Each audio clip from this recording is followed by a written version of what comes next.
반장들 반가워요. 정반장 휴가 잘 갔다 왔어요? 네. 지난주 금요일에 마음이 좀 불편했을 텐데. 네. 4월 30일 정치부회의 시작합니다. 신반장. 저희가 이제 지난주 금요일에 이제 남북 정상 간의 합의를 이제 소개를 했고요. 남북 간의 이제 적대적 행위를 중단하기로 했잖아요. 네. 내일부터 대북 확성기가 철거되는 거죠? 그렇습니다. 판문점 선언 3조 3항이죠. 네. 일대 적대 행위를 중지한다. 맞아요. 라는 내용에 따라서 네. 내일 아예 이 대북 확성기를요 중단하는 게 아니라 철거를 한다고 이제 하는데요. 영영 역사 속으로 사라지는 그렇습니다. 거죠? 참 재밌는 게 네. 이 대북 방송이 처음 시작된 게 1963년 5월 1일이고 최종 철거되는 날짜도 2018년 5월 1일입니다. 그러네요. 네. 이야, 놀랍다. 자, 최 반장. 지금 이제 남북 정상 간의 합의 내용도 얘기했었는데요. 자유한국당 홍준표 대표가 오늘 오후에 기자회견을 했잖아요. 그러니까 남북 정상 간의 합의를 한국당 입장에서는 인정할 수 없다는 거예요. 네, 그동안 홍 대표가 페이스북을 통해서 많이 입장을 밝혀왔었는데 오늘 작지만 기자회견까지 열었습니다. 비핵화와 관련해서는 과거보다 더 나아간 점이었고 더 후퇴했다라고 했고요. 또 양국 정상 간의 합의는 비정상 회담이다. 그러면서 우리 측 주사파와 북한의 김정은 간의 비정상적인 그 합의다라고 비판했습니다. 비정상회담 예전에 저도 출연했었는데. 들어가서 얘기 좀 이어갑시다. 갑시다. 네.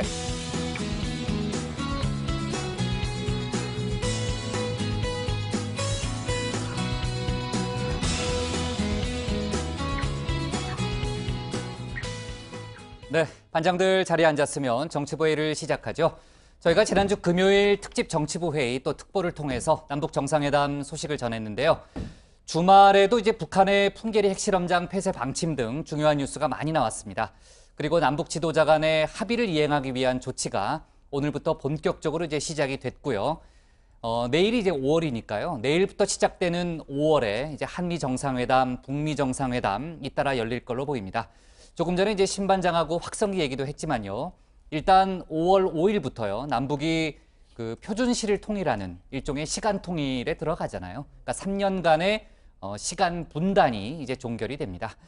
자, 문재인 대통령이 오늘 오후에 수석보좌관 회의를 주재했는데 거기서도 이제 문재인 대통령이 판문점 선언에 대한 의미 부여를 했고요.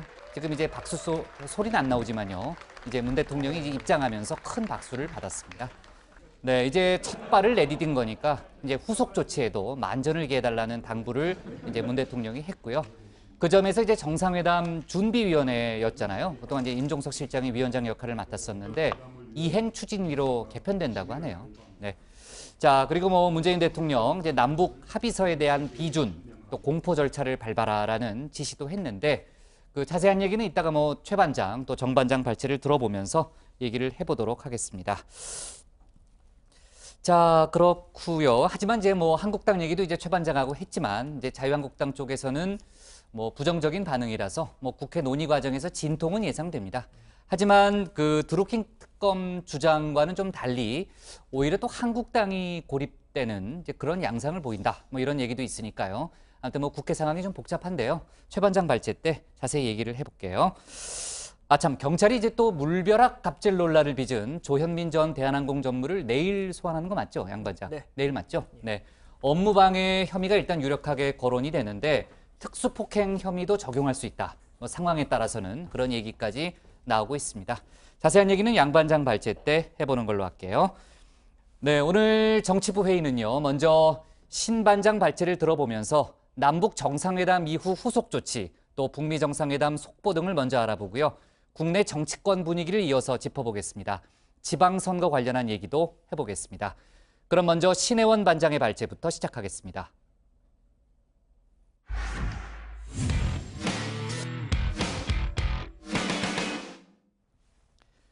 전 세계에 관심을 모았던 4.27 판문점 남북 정상회담이 완전한 비핵화를 명문화한 선언으로 결실을 맺었습니다.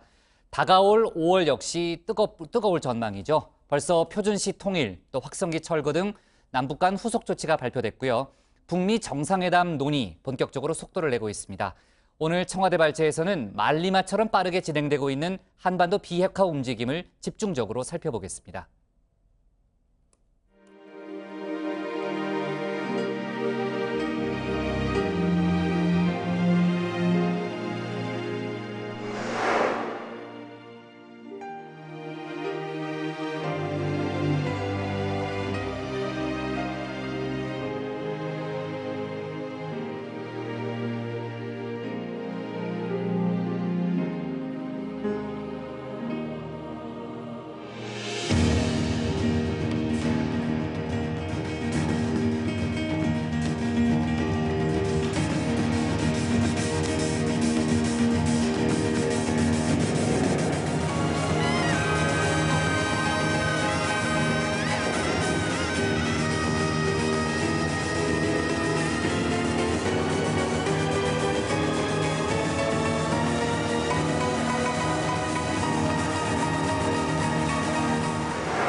2018년 4월 27일 영화보다 더 영화 같았던 남과 북 두 정상의 만남은 완전한 비핵화를 명시한 판문점 선언으로 결실을 맺었습니다. 회담 후 첫 수석 보좌관 회의를 주재한 문 대통령은 한반도의 전쟁과 핵 위협은 더 이상 없을 거란 걸 전 세계에 천명한 평화 선언이라고 평가했습니다. 이번 판문점 선언을 통해 남과 북은 완전한 비핵화와 핵 없는 한반도를 공동 목표로 합의하였습니다. 이는 전 세계가 바라던 일로 한반도는 물론 세계사적 대전환의 출발점이 될 것이라 확신합니다. 문 대통령은 판문점 선언의 성공적 실천을 위해 북회의 비준을 받겠다는 뜻도 밝혔습니다. 과거 남북 합의가 정치적 상황에 휘둘려 제대로 지켜지지 못한 점을 거울 삼아 이번에는 법적 구속력과 이행 근거를 마련하겠다는 겁니다.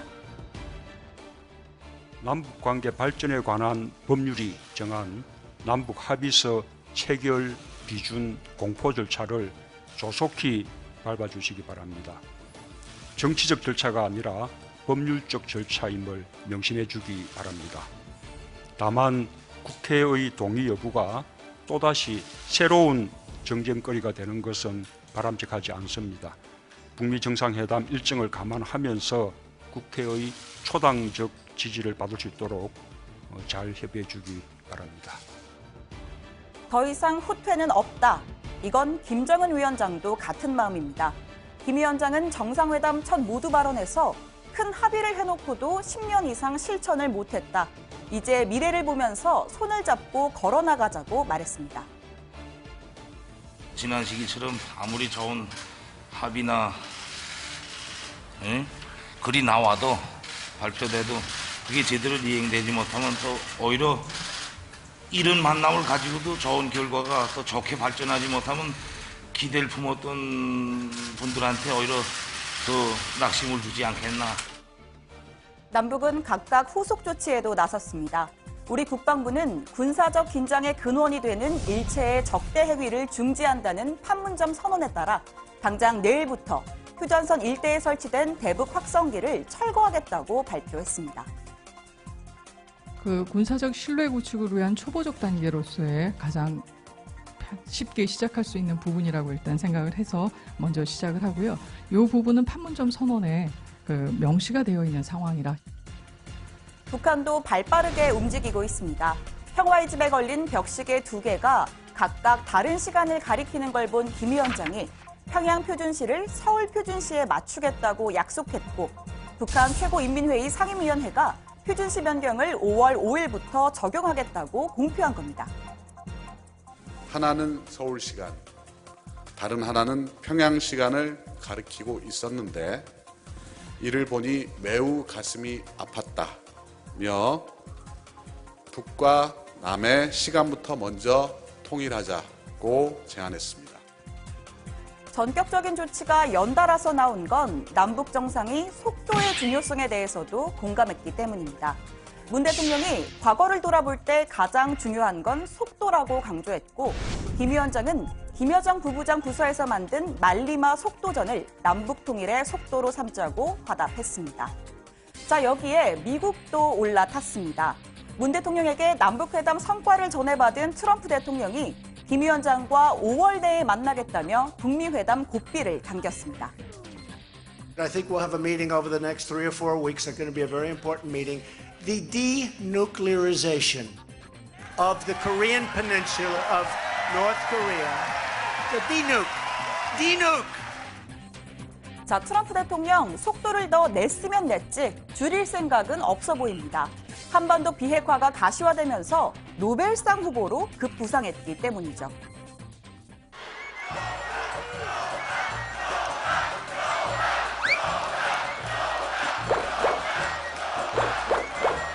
That's very nice, thank you. That's very nice. Nobel. 자, 저 웃음 아무리 봐도 진짜입니다. 트럼프 노벨상 설에 대해서 문재인 대통령은 상은 트럼프 대통령이 받고 우리는 평화만 가져오면 된다고 말했다고 합니다. 자, 아무튼 이렇게 되면 한반도의 5월 스케줄 더 빡빡해지는 건 아슬아슬한 예측도 아니고 그냥 기정사실입니다. 청와대 핵심 관계자는 한미 정상회담이 5월 중순에 열리면 북미 회담과 너무 바싹 붙을 수 있다면서 한미 회담 날짜도 빨라질 것이라고 말했습니다.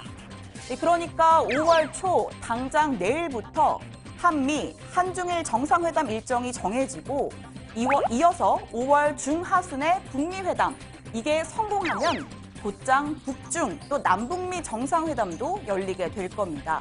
또 6월 초 캐나다에서의 G7 정상회의, 6월 중순 월드컵이 열리는 러시아에서의 한러회담도 예정돼 있습니다. 올 봄 그야말로 격동의 한반도가 될 건 자명해 보입니다. 오늘 청와대 발제는 이렇게 정리하겠습니다. 남북 정상회담 후속 조치 착수, 문 대통령 판문점 선언 국회 비준 받겠다입니다. 네, 북미 정상회담도 성공해서 뭐 한반도 상황이 잘 풀려가면 그거 얼마나 좋겠어요, 그죠? 뭐 야근 같은 거에 너무 이렇게 우리가 예민하게 반응할 필요는 없어요. 뭐 야근을 하게 되면 하는 거고, 그죠? 자, 그나저나 말입니다. 뭐 지난주에 저희가 이제 남북 정상회담에 대해서 이제 많은 얘기를 했는데. 조금 전에 이제 청와대 관계자가요, 남북 정상회담에 조금 이제 뭐 어떻게 보면 뒷얘기고 또 어떻게 보면 또 대단히 중요한 얘기인데 조금 추가로 설명한 내용이 있죠, 신반장? 네, 그렇습니다. 제일 궁금했던 부분이 이 도보다리 독대에서 어떤 내용이 오갔을까잖아요. 그때 문 대통령이 발전소라고 말을 하는 입모양이 카메라에 잡혀서 뭐 어떤 얘기가 오간 거냐 참 궁금해했었는데, 맞아요. 네, 청와대 관계자가 이렇게 설명을 했습니다. 문 대통령이 김 위원장에게 한반도 신경제 구상을 담은 책자와 PPT 영상을 담은 USB를 줬다고 하는데 이거는 도보다리에서 얘기를 해서 준 건 아니고 따로 자료를 줬다는 의미고요. 또 이 도보다리 회담에서는 주로 김정은 위원장이 북미 정상회담과 관련해서 묻고 문 대통령이 답을 하는 그런 이야기가 오갔다고 합니다. 문 대통령은 김 위원장에 대해서 솔직하고 예의가 바르다라고 표현을 했다고 하고요.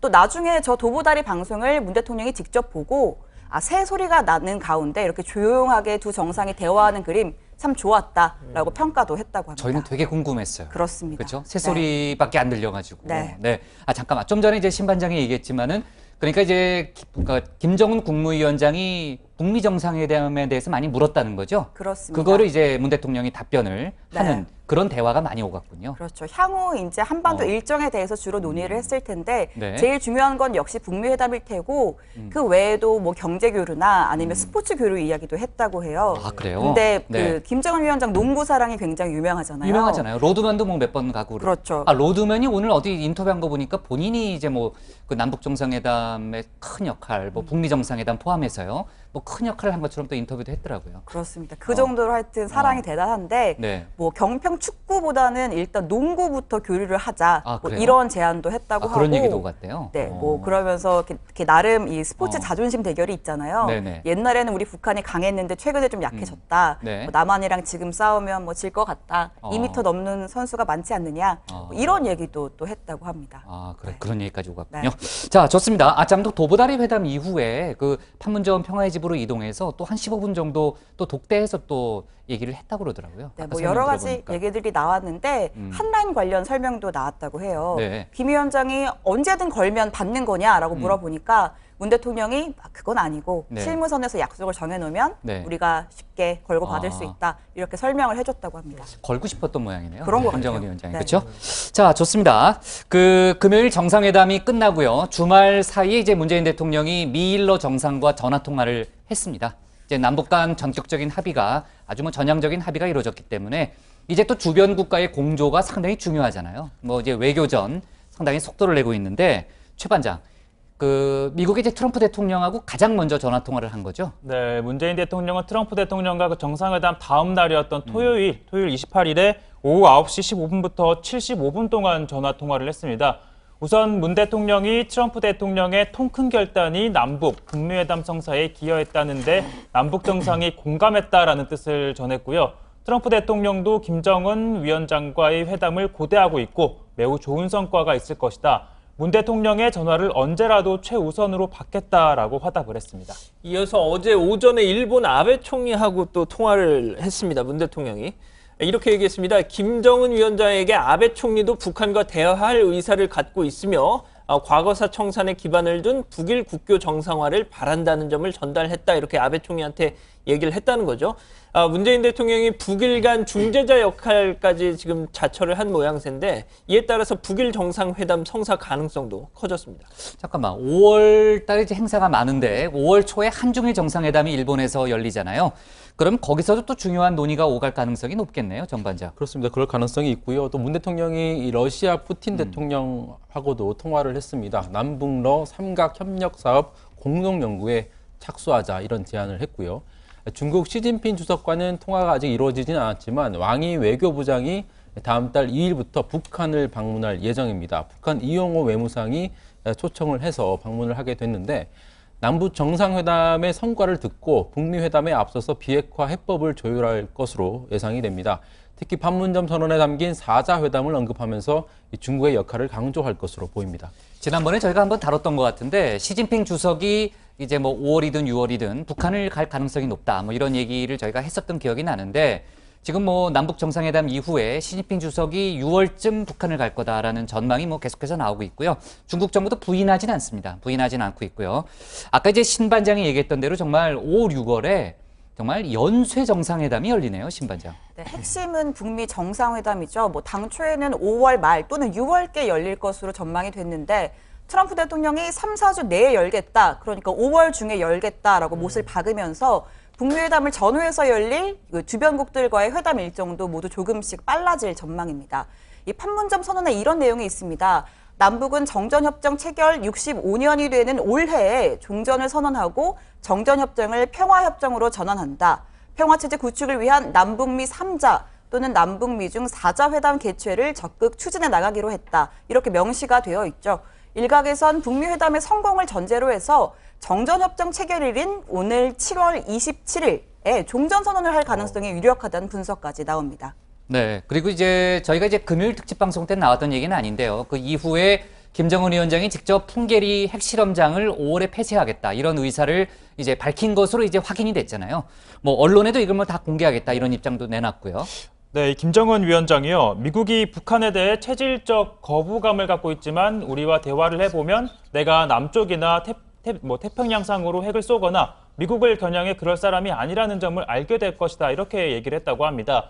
윤영찬 국민소통수석에 따르면요. 김 위원장이 앞으로 자주 만나서 미국과 신뢰가 쌓이고 종전과 불가침을 약속하면 왜 우리가 핵을 가지고 이렇게 어렵게 살겠느냐 라면서 북부 핵실험장 풍계리를 폐쇄하는 걸 5월 중에 실행하겠다라고 했고 또 국제사회에 투명하게 공개하기 위해 한미 전문가와 언론인을 북한으로 초청하겠다라고도 말했다고 합니다. 오늘 조명균 통일부 장관이 정상회담 결과 보고를 위해서 이제 국회를 찾았습니다. 민주당 박범계 대변인에 따르면 조 장관이 이렇게 얘기를 했다고 하네요. 김정은 위원장이 또 무력을 사용하는 건 제 손으로 제 눈을 찌르는 것 아니냐 하면서 무력 불사용, 불가침과 관련해 맹약이라는 표현을 썼고 확약할 수 있다는 표현도 썼다. 이렇게 조 장관이 얘기를 전했다는 겁니다. 무엇보다 주목할 만한 건 노동신문에 이 판문점 선언 전문이 실렸다는 거죠. 글쎄요. 그러니까 북한 내부의 비핵화 의사를 공식화한 거잖아요. 그렇습니다. 이례적이죠. 아주. 그렇습니다. 노동신문이 1면부터 4면까지를 모두 털어서 이 정상회담 전 일정을 수십 장의 진짜 화보집처럼 이렇게 소개를 했다고 해서 화제가 되고 있는데 판문점 선언 전문도 그대로 다 실었습니다. 또 그 내용 일부를 회담 내용 일부를 공개를 하면서 조선반도 평화 보장, 비핵화 문제들에 대해 솔직하고 허심탄회한 의견이 교환됐다. 이렇게 전한 거죠. 국제법 위반이라면서 그동안 인정하지 않았던 북방 한계선 NLL 또 군축 이런 껄끄러운 표현 역시 그대로 실렸습니다. 그러니까 뭐 어떻게 보면은 미국에 보내는 메시지 성격도 있는 것 같아요. 이제 뭐 북미 정상회담을 앞두고 아무래도 북한이 달라졌다는 걸 또 보여주는 하나의 또 상징적인 그런 조치잖아요. 그나저나 이제 미국과 북한이 비핵화 방법론에 대한 상당한 부분까지 합의가 됐다. 뭐 이런 내용이 많더라고요. 네, 이달 초에 미국 폼페이오 국무장관이 극비리에 방북했었죠. 폼페이오 장관이 미국의 한 언론과의 인터뷰에서 김 위원장과 CVID에 대해서 논의했다. 비핵화를 어떤 방식으로 이룰지에 대해서 좋은 대화를 나눴다라고 이야기했습니다. 들어보시죠. We had a good conversation. We talked about serious matters. He was very well prepared. I hope I matched that. We had a extensive conversation on the hardest issues that face our two countries. I had a clear mission statement from President Trump. When I left there, Kim Jong-un understood the mission exactly as I've described it today. And he agreed that he was prepared to talk about that and to lay out a map that would help us achieve that objective.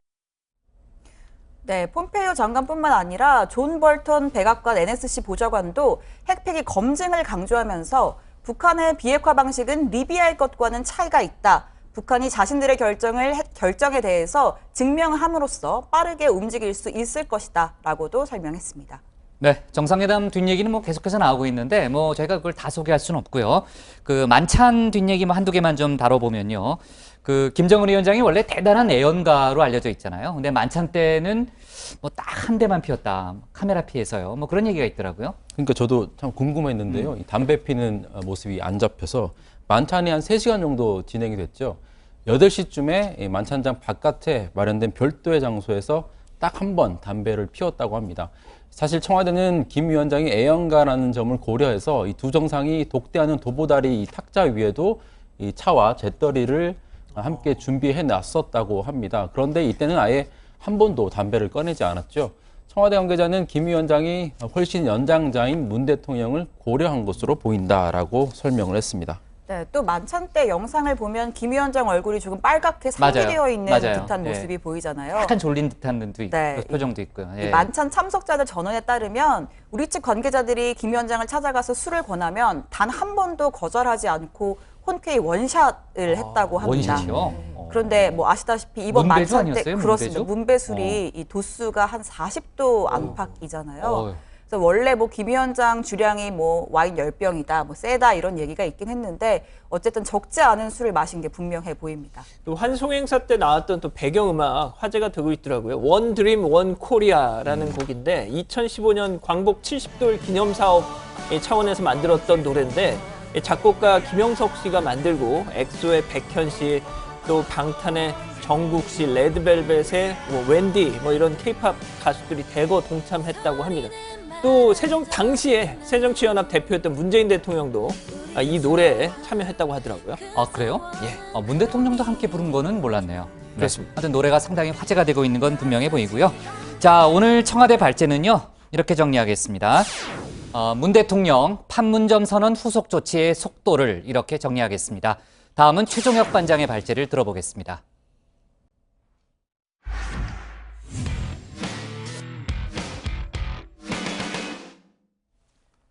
청와대가 추진하고 있는 판문점 선언의 국회 비준 동의에 대해서 민주당과 민주평화당 등은 적극적인 동의 의사를 밝혔습니다.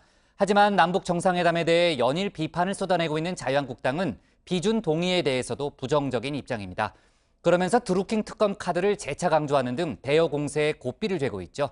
오늘 최 반장 발제에서는 판문점 선언 이후의 국회 상황을 자세히 짚어보겠습니다.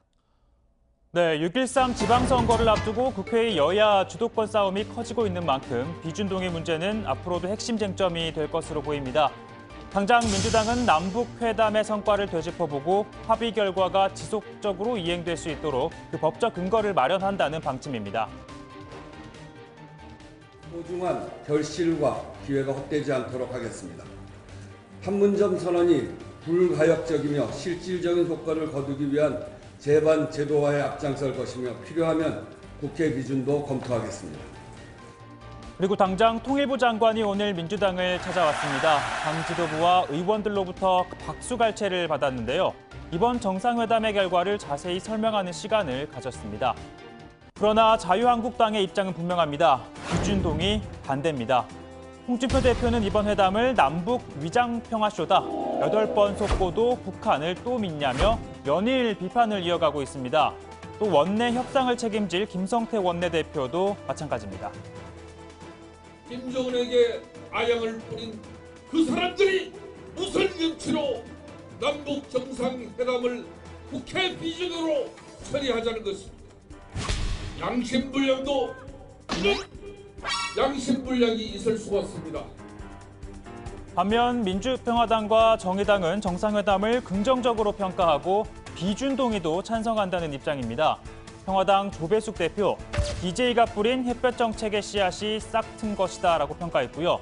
정의당 이정미 대표, 평화협치의 첫 과제는 비준 동의다라고 강조했습니다. 다만 바른미래당의 셈법은 조금 복잡해 보입니다. 정상회담에 대해서는 미흡한 부분이 있긴 하지만 평가할 만하다는 입장이고요. 그러나 국회 비준 동의에 대해서는 절차적인 문제를 지적합니다. 국회의 동의를 받아야 될 조약이나 합의라면 국회의 동의를 받은 뒤에 대통령께서 비준을 해야 하는데 판문점 선언은 이미 대통령의 서명을 통해서 이미 비준이 끝난 상태입니다. 네, 국회 비준 동의에 대한 각 당의 입장을 정리해 보면요. 민주당은 찬성입니다. 그리고 자유한국당은 반대, 바른미래당은 일종의 반반이고요. 평화당과 정의당은 찬성입니다. 즉 한국당이 반대해도 일부 바른미래당 의원들이 찬성을 한다면 국회 비준을 위한 과반은 확보를 할 수가 있다는 의미입니다. 자유한국당이 회담에 대해 연일 비판을 쏟아내는 이유 중 하나는 바로 만찬입니다. 신보라 원내대변인의 논평인데요. 집권당 대표와 원내대표만을 회담 당일 콕 집어 은밀하게 초대를 해놓고 야당 대표들에게는 초대도 일절 없었다며 청와대와 대통령이 국회를 대놓고 무시한 것과 다름없다라고 한 겁니다. 그런데 여기서 한 가지 의문이 생깁니다. 그동안 북한 그리고 청와대에 대한 한국당이 보여준 태도 때문이죠. 지금 청와대에 들어가 있는 전대협의 많은 인사들이 이런 사고에서 벗어났다는 어떠한 증거도 없습니다. 제가 지금까지 살면서 겪어본 가장 큰 모욕이었다는 점도 말씀드리고 싶습니다. 네, 그러니까 북한을 추종하는 주사파들이 청와대를 장악하고 있다고 했던 한국당에서 김정은 위원장 등 북한 인사들과 함께하는 저녁 자리에 초청장을 받았다면 과연 참석을 했을까요? 물론 초대받지 못한 자의 쓴소리는 자유한국당뿐만은 아닙니다. 문재인 대통령이 이 정치권의 협치 구도를 파괴를 하는 것이 아니냐 하는 우려를 금할 수가 없었습니다. 만찬에 참석해가지고 맛있는 음식을 못 얻어 먹어서 그런 것이 아니고 우선 생각과 사고가 틀렸다. 저는 그런 생각을 말씀드리지 않을 수가 없습니다. 사실 이날 만찬은요, 온 국민이 참석하고 싶었던 자리였을 겁니다. 바로 옥류관에서 공수해온 평양냉면 때문이었을 텐데 정상회담 당일 한여름 성수기도 아니었음에도 평양냉면집은 온종일 북새통을 이뤘습니다. 저희 직원들이랑 남북 정상회담을 보고 오늘은 평양냉면을 먹어야겠다. 점심으로. 택시 타고 왔는데 너무 깜짝 놀라가지고 지금 이 시간 없을 줄 알고 온 거거든요. 남북 정상회담의 힘이 대단하다고 느꼈습니다. 네, 저도 참 가고 싶었는데요. 네, 아쉽습니다. 남북은 판문점 선언이라는 합의를 이끌어내고 하나둘 후속 조치를 마련해 나가고 있지만 정작 우리 국회는요, 여전히 합의에 도달하지 못하고 있습니다. 오늘 국회의장과 원내대표 간 회동에서도 국회 정상화는 이루어지지 못했습니다. 남북 정상회담의 비준 입장만 오늘 제시하고 돌킹 특검에 대한 이런 방구도 없었다는 게 대단히 마음 아프게 심합니다. 한마디 하고 해야 되나? 추경도 해야 되고 또 심각한 민생과 관련된 여러 법안도 해야 되고 그거 하자고 한 거 아닙니까? 소집 요구하고 다시 보이콧하겠다 이렇게 얘기하는 것에 대해서는 참 납득이 안 됩니다. 이거는 그야말로 방탄국회를 위한 그런 국회를 소집한 것이다. 이처럼 꽉 막힌 국회를 풀 묘수가 보이지 않는 가운데 문재인 대통령은 조만간 여야 5당 대표와의 만남을 추진할 것으로 보입니다. 판문점 선언의 성과를 설명하고 비준 동의 절차에 대한 입법부의 협조를 요청하겠다는 뜻으로 풀이됩니다. 자, 오늘 발제는 이렇게 정리해 보겠습니다. 청와대 5당 대표 초청 추진, 한국당 판문점 선언 비준 반대입니다. 네, 어떻게 또 시민 중에 최종혁 씨를 찾았죠. 이야, 최 반장 대단합니다. 자, 4.27 남북정상회담의 판문점 선언 관련해서요. 민주당은 아까부터 들어봤지만요. 초당적인 협력을 강조하면서 이제 국회 비준을 조속히 추진하겠다 이런 입장을 밝혔고요. 자유한국당은 국회를 무시하는 처사다 이렇게 반발을 하고 있습니다. 그러니까 지금 이제 국회 여야의 반응을 보면요. 신 반장, 그 정상회담 판문점 선언 이 또한 또 국회 하나의 쟁점이 될 소지는 있네요. 그렇습니다. 민주당은 이번 회담이 한반도 비핵화 여정의 기폭제가 됐다면서 판문점 선언의 실질적 이행을 위해서 국회 차원의 뒷받침에 당력을 집중하겠다는 방침입니다. 우선 13개 항으로 구성된 판문점 선언의 세부 내용을 정책위 차원에서 분석을 하고 분야별 당정 협의를 추진할 계획이고요. 그러면서 연일 위장 평화 수조라고 깎아내리고 있는 자유한국당의 공세에도 강하게 맞대응하겠다는 방침입니다. 가짜 안보 장사로 재미보던 과거의 탕수에 빠져 있습니다. 맹비난하고 조롱하고 냉소하기 전에 뭔가 역할을 찾아서 해주시기 바랍니다. 자유한국당은 65년 만에 정전체제의 막을 내리는 거대한 새시대의 물결에 국민과 함께 해주시기를 바랍니다. 민주평화당과 정의당도 판문점 선언의 중대성과 안정적 시행을 위해서는 국회 비준이 필요하다고 강조했습니다. 정의당 이정미 대표도 자유한국당을 향해서 국회 비준 동의를 거부한다면 자유한국당은 결국 역사의 낙오자가 될 것이라고 비판했습니다. 정 반장, 자유한국당 같은 경우는요. 홍준표 대표가 오늘 오후에 직접 기자회견을 열었죠? 그렇습니다. 홍준표 대표 기자회견을 열고 정상회담 상당히 비판적으로 언급을 했는데요. 남북 정상회담에 대해서 한반도 평화를 이루기 위한 핵심 과제인 북핵 폐기 문제가 과거의 합의보다 후퇴했다면서 완전한 한반도 비핵화라는 표현을 제외하면 어디에도 북한의 핵 포기 약속이 담겨 있지 않다라고 지적을 했습니다. 그러면서 오히려 핵 없는 한반도라는 모호한 문구를 삽입해서 향후 미국 전략 자산의 한반도 전개를 비롯한 미국의 핵 우산 정책도 무너뜨릴 빌미만 제공하고 있다 이렇게 주장을 했고요. 아울러서 이 남북 정상회담 합의 배경에는 주사파들이 있다고도 주장을 했습니다. 비정상적인 남북 정상회담 합의가 이루어진 이면에는 북한 김정은과 우리 적 주사파들의 숨은 합의가 자리 잡고 있다는 생각을 하게 됩니다. 이번 정상회담 선언문 1조 1항에 민족 자주의 원칙을 확인한다는 내용입니다. 우리 민족끼리로 표현되는 민족 자주의 원칙은 북한의 대표적인 통전선 전략이자 한국 내 주사파들의 이념적 토대입니다. 네, 사실 이제 한국당은 그동안 그 한반도 비핵화 부분이 이제 남북 합의에서 반드시 포함돼야 한다는 주장을 해왔는데 그게 지금 이제 선언문에 명시가 됐잖아요. 그러니까 이제 또 색깔론을 또 다시 이제 끌어들이는 거 아니냐 이런 시각이 또 정치권에 있더라고요. 그런 비판론이요. 예, 홍준표 대표 지난 1월 11일 페이스북에 올린 글에서 이렇게 얘기했습니다. 비핵화를 전제로 하지 않는 남북회담은 북핵을 완성할 시간만 벌어주는 북한 정치 쇼에 놀아나는 것이다. 라고 말이죠.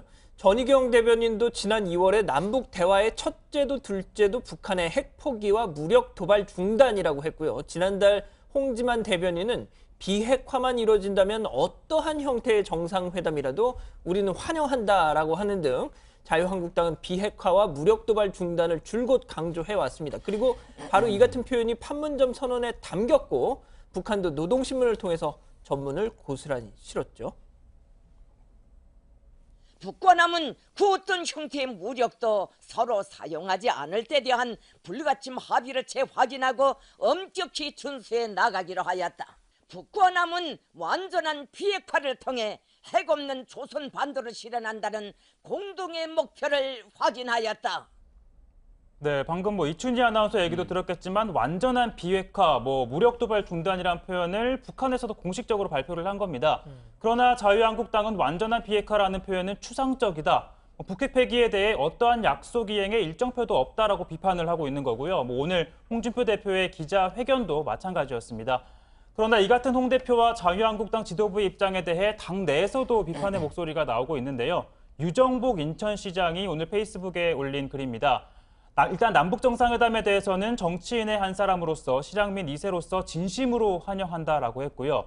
한국당 지도부는 정신 차리고 국민의 언어로 일하라 말하라라고 쓴소리를 했습니다.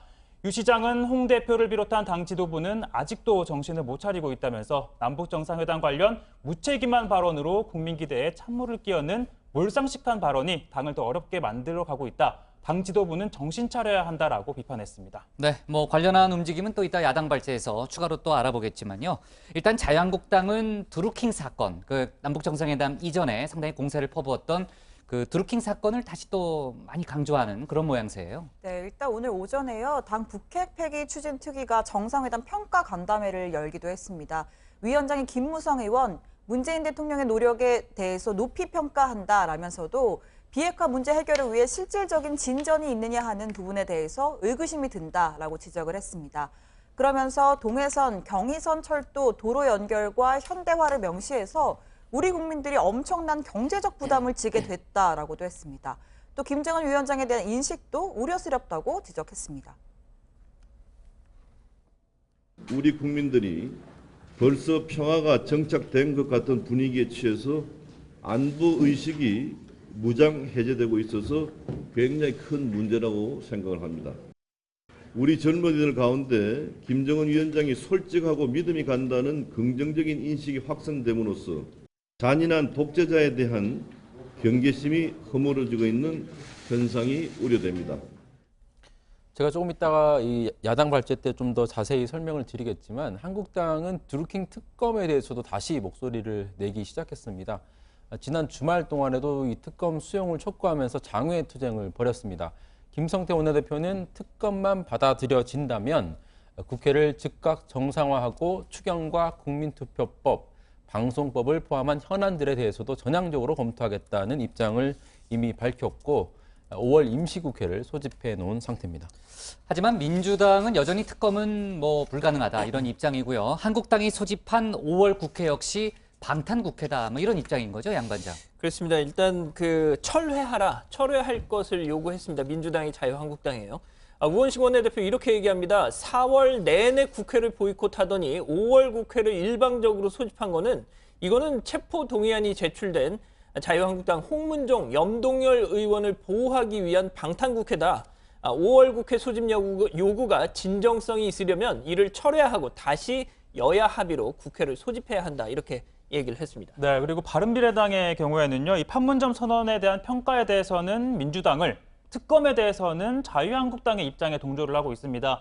김동철 원내대표는 판문점 선언은 판문점 선언이고 드루킹 게이트는 드루킹 게이트다라고 얘기를 했고요. 다만 국민의당 출신과 바른정당 출신 간의 판문점 선언에 대한 평가와 국회 비준에 대해서는 온도차도 지금 감지가 되고 있는 상황입니다. 그리고 정상회담 성과를 높이 평가한 민주평화당도 5월 임시국회와 드루킹 특검의 필요성에 대해서는 자유한국당과 같은 목소리를 내고 있고요. 결국 여야 각 당의 입장이 현안별로 엇갈리면서 5월 임시국회의 정상적인 진행도 현재로서는 불투명한 상태입니다. 근데 신 반장, 지금 이제 여당인 민주당 입장에서도요, 국회를 정상화해야 한다는 부담은 있는 거 아니에요? 당장 내일 4월 임시국회가 끝이 나는데 단 한 건의 법안도 처리하지 못했다는 비판에서 자유로울 수가 없죠. 또 여당으로선 추경안 처리 문제, 또 정부 개헌안도 문 대통령이 처리하지 않을 경우 5월 24일까지는 국회에서 의결을 해야 합니다. 또 6.13 지방선거에서 출마하는 국회의원들의 사직도 본회의 처리가 필요하고요. 이런 점 등을 고려했을 때 5월 국회는 다소 시간이 걸리겠지만 정상화 가능성이 있다는 지적도 나오고 있습니다. 네, 정말 남북 간에 어려운 합의가 이루어졌고요. 또 북미 정상회담까지 성공한다면은 정말 한반도에 새로운 상황이 열리는 거잖아요. 근데 국회 상황은 참 답답합니다. 국회 상황은 여러 가지로 좀 어떻게 풀릴지 좀 해법이 잘 보이지 않는 그런 상황이고요. 자, 오늘 기사 제목은 이렇게 정하겠습니다. 여야 판문점 선언 국회 비준 놓고 충돌로 잡겠습니다. 다음은 양원보 반장의 발제를 들어보겠습니다.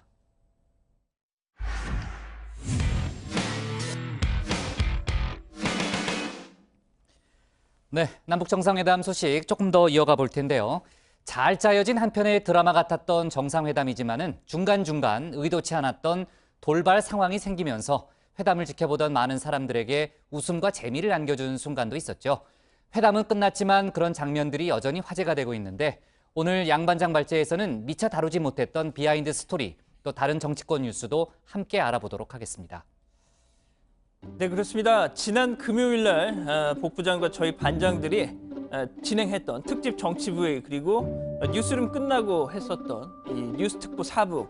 이거 정말 많이들 봐주셨더라고요. 그날 밤 11시에 저희가 끝났는데 너무 놀랍고 정말 감격적인 상황들이 계속 이어지다 보니까 피곤했지만 정말 기분 좋은 피곤함이었다.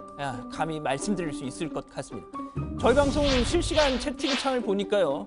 야, 복부장 맨날 자기가 야근시키더니 이제는 자기가 야근하네. 크크크 뭐 이런 아주 통쾌하다는 반응들도 많았다는 게 또 기억이 납니다.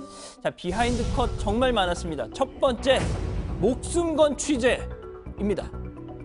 자, 남북 정상의 만남을 그 한 컷이라도 더 담아내고자 진짜 열띤 취재를 하는 거는 뭐 남측, 북측, 뭐 어디든 마찬가지였습니다. 특히 지금 화제가 되는 게 이 도보다리 회담 때였죠. 자, 문재인 대통령이 김 위원장에게 뭔가 이렇게 막 제스처를 취하면서 설명을 하고 있는데, 자, 왼편에서 빨간 완장을 찬 북측 사진 기자가 다가옵니다. 자, 순간 문 대통령이 취재진에게 이제 자리 비켜주겠어요? 손짓을 하죠. 그런데도 북측 기자가 저렇게 계속 찍습니다. 자, 김정은 위원장 나가라, 비켜라 이렇게 일단 웃으면서는 말을 하고 있는데, 자, 이 장면이 나갈 때 킨텍스에 있던 이 메인 프레스센터 빵 터졌다는 거 아닙니까? 왜? 이 기자의 안위를 걱정하면서 말이죠. 괜찮을까? 네. 자, 또 있습니다. 이설주 여사가 이렇게 딱 도착을 하고 김정숙 여사가 맞이했죠. 자, 함께 입장을 합니다. 자, 두 퍼스트 레이디를 촬영하러 또 이렇게 북측 기자가 아슬아슬 뒷걸음질을 치면서 셔터를 누르고 있습니다. 자, 저 뒤에는 남북 정상이 같이 있는데 말이죠. 저 계속 올려놔요, 저거? 자, 순간 그렇습니다. 예, 문 대통령과 충돌 직전 김정은 위원장이 북측 기자를 탁 저렇게 밀쳐냈습니다. 빠지라우. 예.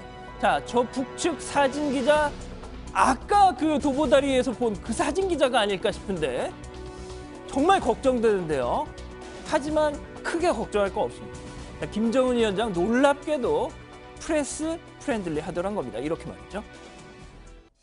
우리의 역사적인 만남에 커다란 관심과 기대를 표시해준 기자 여러분들께도 사의를 표합니다. 저도 금요일날 생방송하면서 바로 이 대목이 되게 인상적이었는데, 자, 한 미국 기자가 SNS에 기자들한테 사의를 표하던 김 위원장이 바로 이 언급을 접하고 이런 글을 올렸습니다.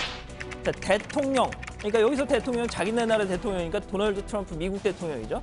대통령이 항상 언론을 쓰레기라 칭하는 자유를 사랑하는 미국인 입장에서 방금 그 얘기 정말 이상한 경험이었다라고 했다는 겁니다. 자, 두 번째로 넘어가겠습니다. 자, 감히 장군님 자리에 점점점입니다. 자, 이날 만찬 직전에 이설주 여사가 탄 벤츠 리무진 타고 이렇게 평화의 집 앞에 도착을 하죠. 자, 차가 현관에 미끄러지듯이 저렇게 멈춰 서자 경호원이 넙죽 인사를 했고요. 문을 여는데, 자, 이설주 여사 나오나요? 네?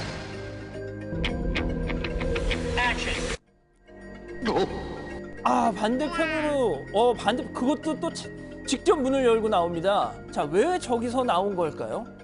그렇습니다. 북한 전문가들은 자, 차 뒤쪽 오른쪽 자리는 김정은 위원장의 자리인 만큼 이설주 여사가 혼자 차를 타고 있더라도 그 공간을 일부러 범하지 않으려고 의식했던 것이다.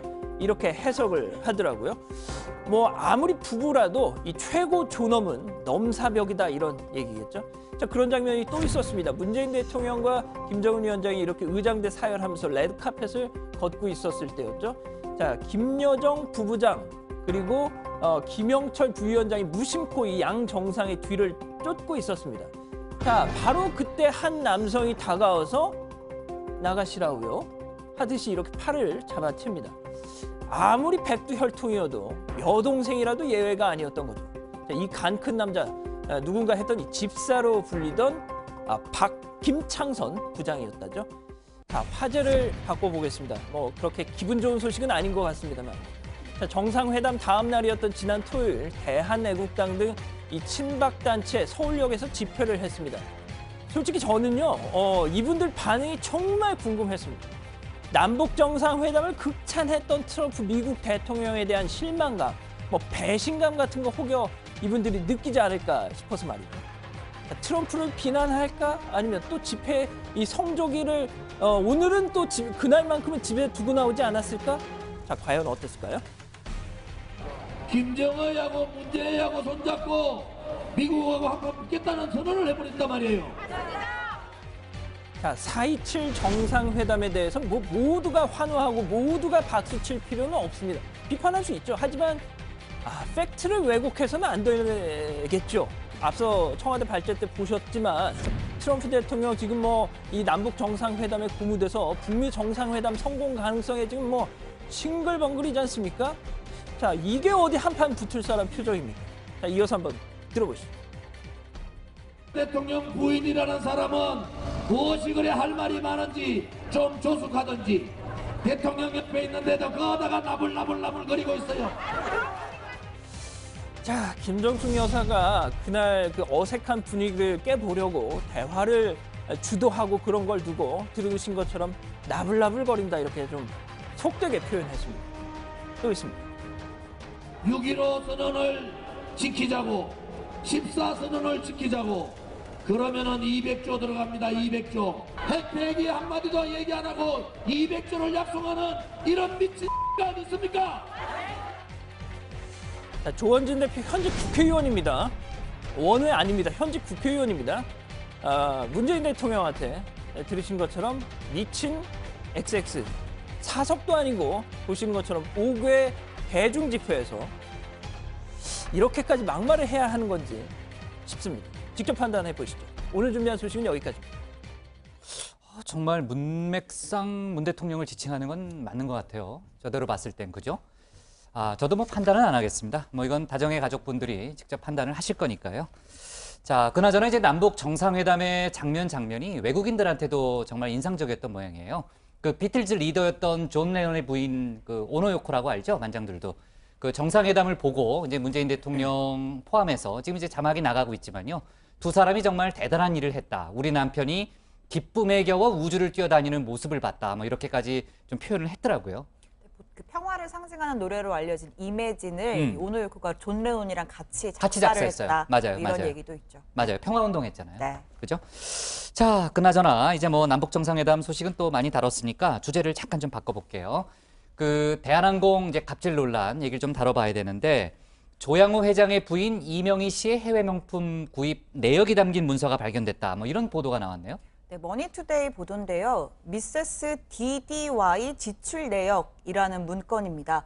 미세스 DDY는 이명희 씨의 코드명인데요. 2005년부터 2009년까지 해외에서 구매한 물품 목록과 금액이 굉장히 상세하게 나오는데 이 목록을 보면 해외 유명 명품이 대다수고 1,500만 원대 의류, 140만 원대 원피스, 또 170만 원대 침대 시트 등을 샀다는 기록이 나옵니다. 뭐 돈이 있으면 살 수는 있는 거죠. 뭐 자본주의 사회에서 최 반장. 네, 문제는 이제 세금을 제대로 냈느냐 또 그 여부 아니겠어요? 그렇죠. 근데 문서 자체에는 이 세관 통과를 어떻게 했는지까지는 기록이 되어 있지 않지만 그동안 전현직 임원들의 고발 내용을 감안하면 세관 신고를 제대로 하지 않았을 가능성이 있어 보입니다. 더군다나 조현아 씨, 조현민 씨도 명품 밀반입 의혹을 함께 받고 있는데 대한항공 직원들을 시켜 고가의 명품을 밀반입했다는 제보가 최근 단톡방에 올라왔다는 건데요. 관세청은 지난 토요일 이명희 씨 일가의 밀반입 내용을 잘 아는 내부 인사를 불러 참고인 조사를 했다고 합니다. 그러니까 일각에서는 이러다 모녀 세 사람이 모두 사법 처리되는 거 아니냐 뭐 이런 전망도 있고요. 그 아까도 뭐 제가 시작할 때 잠깐 얘기했지만은 조현민 전 전무죠. 네. 내일 소환되는 거죠. 네, 내일 오전에 피의자 신분으로 소환이 됩니다. 이주민 서울경찰청장 오늘 간담회를 했는데 현재까지는 폭행과 위력에 의한 업무방해 혐의를 적용하고 있다면서 이 특수폭행과 관련한 부분은 좀 더 조사를 해봐야 한다라고 했습니다. 결국 이 관건은 유리컵을 사람을 향해서 던졌는지 이 여부가 중요합니다. 그게 확인이 되면 특수폭행이 적용이 되는 거죠. 조현민 씨의 어머니 이명희 씨에 대해서도 진술이 상당히 뭐 확보됐다 뭐 이런 얘기도 있더라고요. 예, 맞습니다. 경찰은 일단 피해자 확보에 주력하고 있다고 밝혔습니다. 일부 피해자들을 찾아서 진술을 받아냈고 계속해서 여러 의혹들에 대해서 피해자를 찾고 있는데 대한항공 내부 사람들의 경우는 진술을 좀 꺼리고 있다고 합니다. 그래서 경찰이 지금 설득 작업을 하고 있다고 합니다. 잠깐만, 제가 어디 보도인지는 정확히 기억이 안 나는데 이명희 씨 측에서 피해자들을 회유하는 그런 정황이 잡혔다 뭐 이런 보도가 있었는데 지금 이제 정 반장 얘기 들어보니까는 좀 연관이 있는 거 아니에요? 예, 뭐 SBS에 SBS가 어제 밤에 보도한 거죠? 그렇죠. 메인뉴스 맞아요. 예, 제가 예. 말하니까 아시는 척하는 거죠? 맞아요.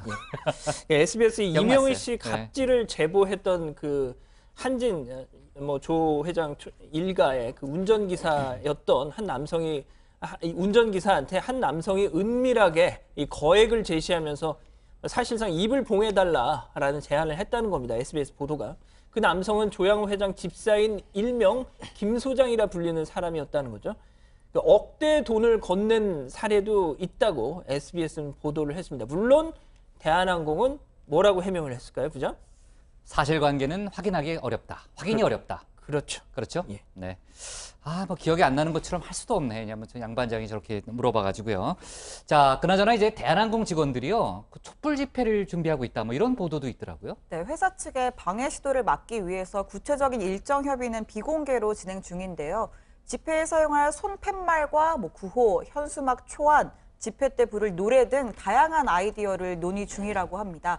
사측의 체증 가능성을 우려해서 저항의 아이콘이죠. 가이포크스 가면을 쓰고 집회를 여는 방안도 추진 중이라고 합니다. 네. 자, 그리고 이제 최 반장, 오늘 김경수 의원의 그 전 보좌관이죠. 그만뒀죠. 전 보좌관 한모 씨가 소환이 됐죠. 네, 이 한 씨는 지난해 9월 드루킹 측으로부터 현금 500만 원을 받아서 김영란법 위반 혐의를 받고 있습니다. 경찰은 드루킹 김 씨 등이 저지른 댓글 순위 조작에도 한 씨가 연루돼 있는지 살핀다는 계획인데, 경찰은 이 한 씨 조사 결과를 토대로 그 뒤에 조만간 김경수 의원을 참고인 신분으로 불러서 조사하겠다라고 밝혔습니다. 네, 이 전 보좌관 한모 씨는 일단 피의자 신분이기 때문에 이제 경찰이 조사 후에 신병 처리 방침은 아마 결정을 할 거예요. 그러니까 오늘은 속보가 안 나올 거고 내일 저희가 다시 한번 이 문제를 좀 다뤄볼 필요는 있어 보입니다. 자, 좋습니다. 오늘 기사는 이렇게 정리할게요. 물벼락 갑질 조현민 내일 피의자 소환으로 정하겠습니다. 다음은 정강현 반장의 발제를 들어보겠습니다.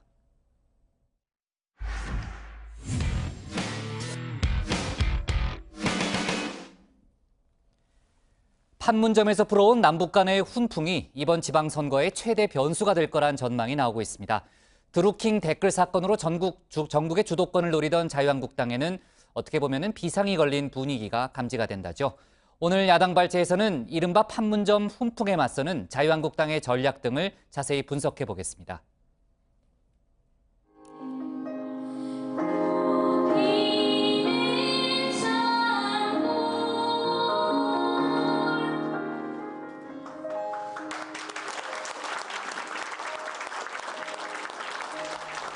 네, 고향의 봄을 따라 부르는 이설주 여사, 그리고 활짝 웃으면서 박수를 치는 김정은 위원장. 판문점에서 불기 시작한 남북 간 훈풍을 대변하고 있는 장면이죠. 또 하나 남북 정상이 함께 먹은 옥류관 냉면도 빼놓을 수 없는 화합의 상징이었습니다. 자, 그런데 이른바 판문점 훈풍에 비판적인 곳이 있죠. 바로 자유한국당입니다. 이제 곧 있으면 옥류관 평양냉면을 먹을 수 있다며 드루킹 댓글 조작은 잊혀진 계절로 내몰라라 하고 있습니다. 하지만 여러분, 옥류관 평양냉면과 드루킹 댓글 조작을 맞바꾸시겠습니까? 자, 분명 남북 정상회담 이전만 해도 드루킹 댓글 사건이 최대 이슈였는데 정상회담 이후에는 판문점 선언이 다른 모든 이슈를 압도하고 있습니다. 자유한국당 입장에선 이러다가 지방선거 판세까지 흔들리는 건 아니냐는 우려가 생길 법도 하죠. 그래서 자유한국당은 이른바 드루킹 공세를 본격적으로 재개하고 나섰습니다. 민주당이 마치 물 만난 고기처럼 정상회담 국면으로 전국을 호도하려 하고 있지만, 그렇다고 해서 댓글 여론 조작과 이 정권의 치부가 없었던 것으로 가려지지는 않습니다. 하지만 자유한국당의 속내는 복잡합니다. 일단 드루킹 공세를 강화하면서 남북 정상회담의 의미를 애써 축소시키고는 있지만 국민 여론은 정반대로 움직이고 있기 때문입니다. 자, 정상회담 당일에 실시한 CBS 리얼미터 여론조사 결과를 보시죠. 북한의 비핵화, 평화, 정착 의지를 신뢰한다는 응답이 64.7%로 나타났습니다. 정상회담 이전 신뢰도와 비교하면 50%포인트나 급증했습니다. 사정이 이렇다 보니 당장 지방선거 출마자들은 여론의 눈치를 살필 수밖에 없겠죠. 실제로 주요 후보들은 당과 전혀 다른 목소리를 내고 있습니다. 김태호 경남지사 후보는 남북 정상회담의 완전한 비핵화 약속을 환영한다. 초당적으로 협력해야 한다는 입장을 냈습니다. 남경필 경기지사 후보도 문재인 대통령님 수고하셨다. 박수치고 응원하겠다며 비슷한 목소리를 냈습니다. 다만 김문수 서울시장 후보는 당의 공식 입장과 일치하는 입장을 내놨습니다. 문재인 대통령이 대한민국 대통령인지 북한 대통령인지 매우 안타깝게 생각한다. 엉뚱한 이야기만 실컷 하고 있다. 밥은 없고 반찬만 먹다가 온 것 아니냐. 이렇게 비판을 했죠. 결국 보수층 결집을 노린 발언이라는 해석이 많은데 역시 그 효과에 대해서는 의문이라는 지적도 적지 않습니다. 자, 정상회담 직후에 실시된 다른 여론조사 결과도 추가로 살펴보겠습니다. 한길리서치 조사입니다. 판문점 선언이 잘 됐다는 평가가 88.4%에 달했습니다. 특히 보수층에서도 81.6%가 판문점 선언을 긍정적으로 평가했습니다. 그러니까 이 결과에 따르자면 판문점 선언을 비판하는 김문수 후보의 입장이 보수층을 온전히 대변한다고 보기에는 힘들다는 해석이 가능하겠죠. 자, 이렇게 여론이 판문점 선언의 우호적인 분위기로 흐르는 와중에 민주당 서울시장 후보인 박원순 시장은 따릉이를 타고 평양까지 갈 수 있을 것 같다며 여당 프리미엄을 강조하고 나섰습니다. 근데 이제 연결되면 저쪽 원산으로 해서 그죠? 블라디보스톡이라고 들어봤죠? 네. 여기 거쳐서 이제 러시아 거쳐서 갈 수 있습니다. 그러면 나도 그때 같이 갈까? 네.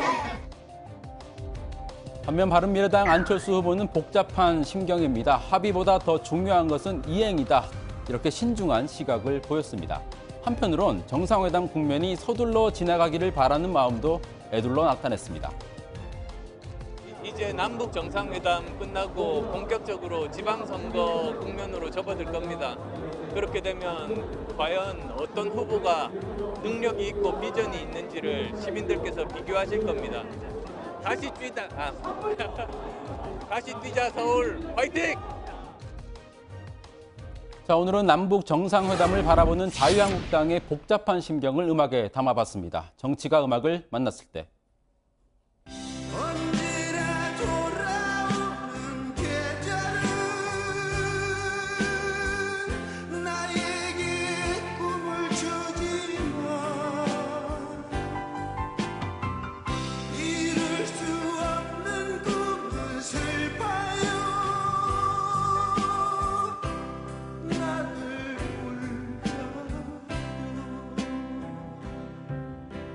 네, 이용의 잊혀진 계절입니다. 김성태 원내대표가 말한 것처럼 자유한국당은 드루킹 댓글 사건이 잊혀진 계절에 그칠 것을 우려하고 있습니다.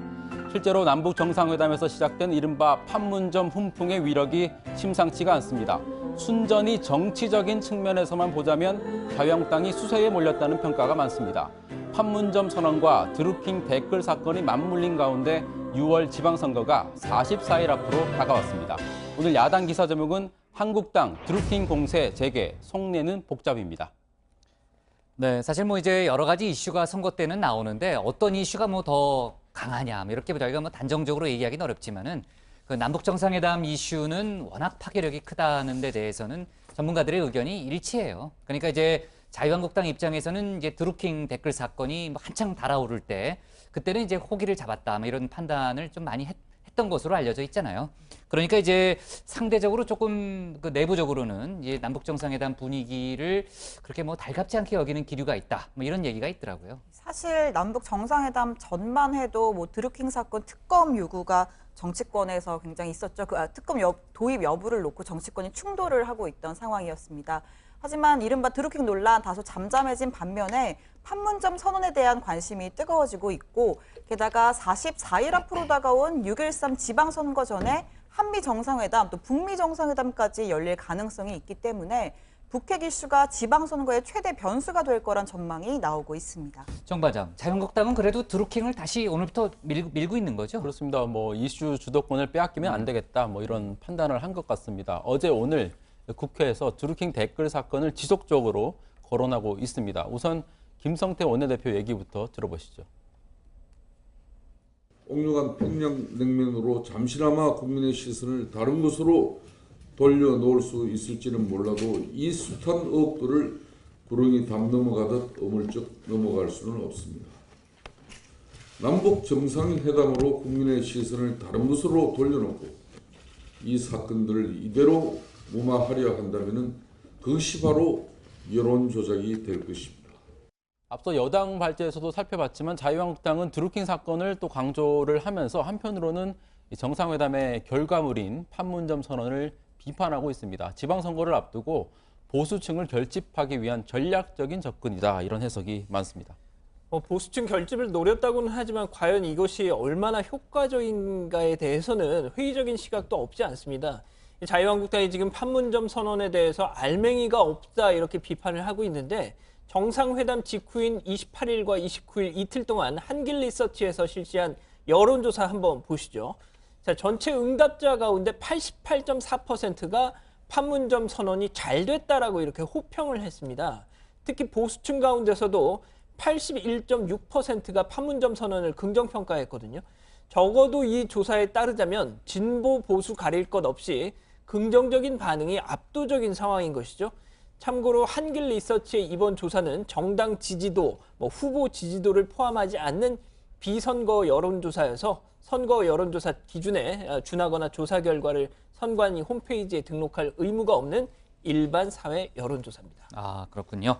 자, 그러니까 일방적이라고 표현하면 맞나? 근데 일방적으로 이제 그 남북 그 공동 선언을 비판하는 게 그 국민 여론과 좀 배치되는 측면이 있을 수 있기 때문에 자유한국당한테는 글쎄 마냥 좋은 전략이 될 수는 없다. 이런 시각이 이제 정치권에 있다는 그런 얘기잖아요. 그렇죠?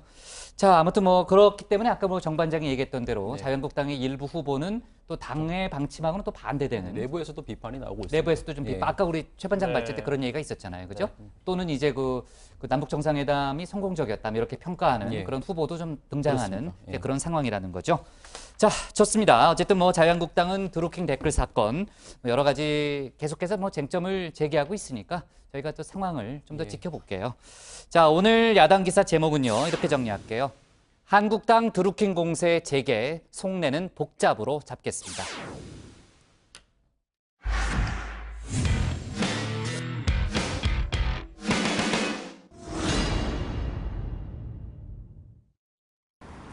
안녕하세요. 똑소원 정치의 강정입니다. 전 지금 한 호텔 앞에 나와 있는데요. 잠시 후 이곳에서 비무장지대 투어를 위한 관광버스가 출발을 하게 됩니다. 남북 정상회담을 계기로 외국인들의 DMZ 투어에 대한 관심이 더욱 높아지고 있는데요. Everybody, 안녕하세요. Okay, we're gonna go to the DMZ tour from now on. Welcome to Korea. And today we have the staff from the broadcast company. The name is JTBC. 8시 10분에 출발한 이 버스는 외국인 관광객으로 꽉 찼습니다. 저도 DMZ 투어에 함께 참여해보겠습니다.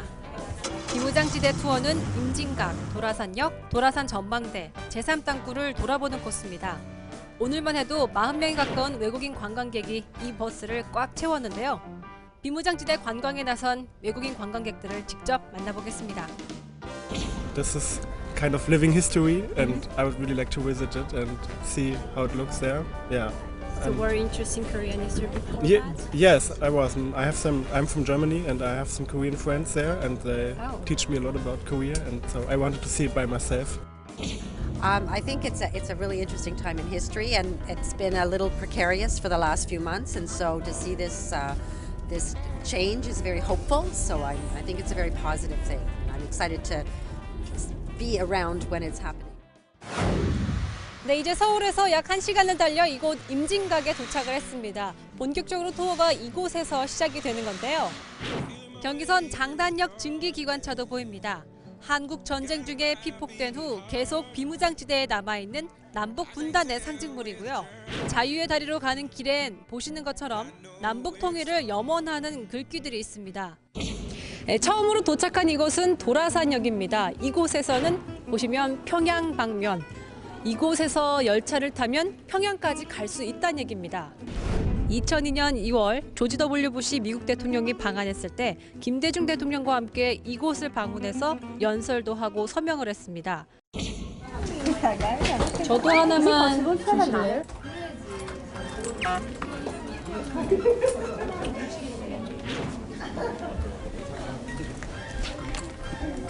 네, 그 노란색이 위로 가게.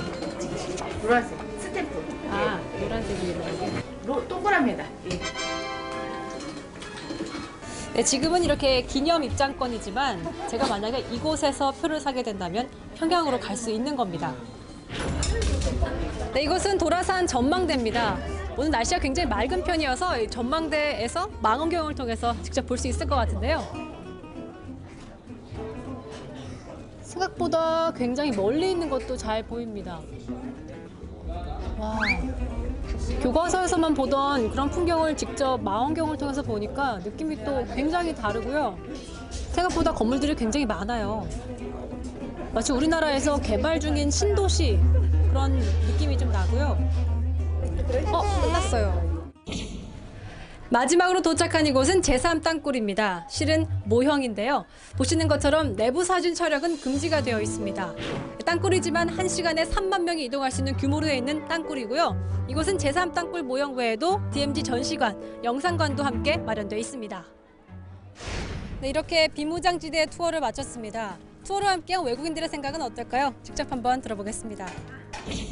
How was the tour so far? It's great. Learned a lot in a short period of time. And just with the current climate, knowing what's going on with the summit coming up, it's an exciting time to be here. So it was good to hear about some of the things going on. Yeah. So how was the tour so far? The tour has been great. What interests you most? The most interesting thing was to see the North Korea from the observatory. So the flag, the village, and what else they are doing over there. The tour was amazing. It was great to see the tunnels and all the history, get more information on the history. I think understanding just how complex the diversity and the long-standing the fight was between North and South Korea. We're hoping for peace. 함께 투어를 한 외국인들은 한국을 방문하며 세계 유일 분단 국가의 역사적 배경을 더 알고 싶고 직접 체험해보고 싶어 이곳을 찾았다고 답했습니다. 남북 정상회담을 통해 한반도의 평화가 찾아오길 바란다는 기대감을 내비치기도 했는데요. 저 자유의 다리를 아무런 제약 없이 넘나들 수 있는 그런 날이 오기를 바라겠습니다.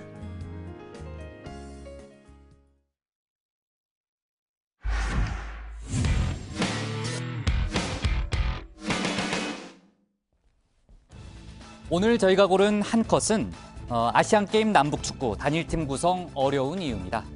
1991년 세계 청소년 축구 8강에 오른 남북 단일팀의 모습입니다. 그동안 축구는 남북한 체육교류의 상징적인 역할을 해왔는데요. 이번 남북 정상회담 이후에는 어떤 역할을 맡게 될지 궁금합니다. 일단 대한축구협회는 올해 아시안게임에는 남북 단일팀 구성을 하지 않겠다고 밝혔습니다. 현재 전력으로 금메달을 노릴 수 있는 데다가 병역 특례 등 아주 예민한 문제가 걸려 있다는 얘기가 나옵니다.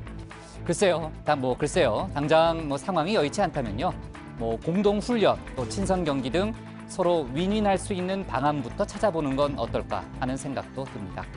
오늘 정치부회의는 여기까지고요. 저희는 내일 다시 찾아뵙겠습니다. 고생했습니다. 막판에 목이 좀 갈라진 것 같았어요. 그렇습니다. 그것도 불안해요? 목이 지난 주말에 금요일에 너무 피곤했던.